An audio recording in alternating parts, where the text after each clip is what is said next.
Assalamualaikum warahmatullahi wabarakatuh.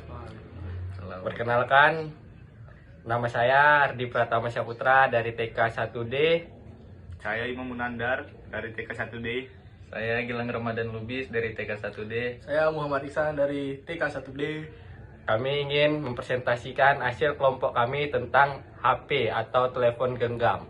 Penemu telepon genggam adalah Martin Cooper pada tanggal 3 April 1973. Telepon genggam atau telepon seluler adalah perangkat telekomunikasi elektronik yang mempunyai kemampuan dasar yang sama dengan telepon konvensional, saluran tetap, tetapi dapat dibawa kemana-mana, yang mana ini disebut portable atau mobile, dan tidak perlu disambungkan dengan jaringan telepon menggunakan kabel komunikasi nirkabel.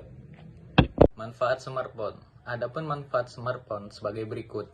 A. Untuk mempermudah berkomunikasi. Smartphone adalah alat komunikasi, baik jarak dekat maupun jarak jauh, dan merupakan alat komunikasi lisan atau tulisan yang dapat menyimpan pesan dan sangat praktis untuk dipergunakan sebagai alat komunikasi karena bisa dibawa kemana saja.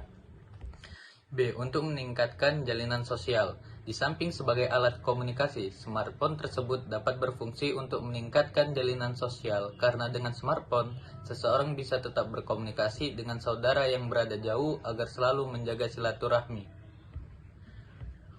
Kemudian, untuk menambah pengetahuan tentang kemajuan teknologi.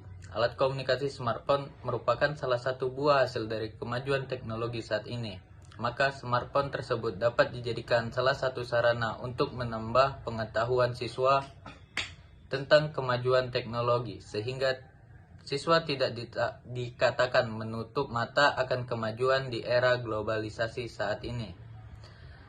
Dan kemudian memudahkan sarana pendidikan dengan menciptakan buku digital yang mudah dan praktis. Fungsi smartphone dapat mengakses aplikasi e-book, buku elektronik.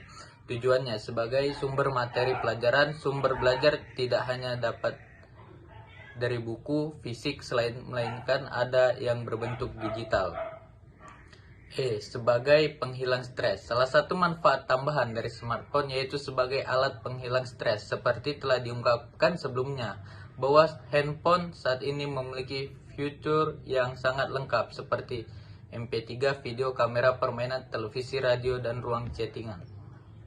Di samping itu, smartphone juga memiliki dampak negatif dan dampak positif. Adapun dampak positif ialah sebagai alat komunikasi antara pelajar dan orang tua ataupun sebaliknya, dapat memperoleh pengetahuan yang luas dengan cepat dan tepat. Sebagai sarana pembelajaran yang baru dalam belajar, memberikan rasa virtual empati kepada temannya dengan adanya fitur chatting dan media sosial di dalam sebuah smartphone. Dampak negatifnya ialah mengalami penurunan konsentrasi anak, mengalami penurunan konsentrasi saat belajar, mempengaruhi kemampuan menganalisis permasalahan. Semakin ke dalam kita akan melihat bagaimana perilaku atau integritas anak didik telah banyak berubah dengan adanya smartphone. Malas menulis dan membaca. Smartphone menjadikan anak malas menulis dan membaca. Dengan perangkat smartphone, maka aktivitas menulis menjadi lebih mudah. Ini mempengaruhi keterampilan menulis anak. Penurunan kemampuan bersosialisasi. Anak menjadi tidak peduli dengan lingkungan sekitar serta tidak memahami etika bersosialisasi. Memiliki efek candu kepada pelajar. Ini kita bisa lihat sendiri bagaimana siswa tidak dapat melepas diri dari handphonenya. Mempengaruhi gaya hidup pada pelajar. Smartphone juga dapat mempengaruhi gaya hidup seorang pelajar, yaitu membuat pelajar berperilaku konsumtif.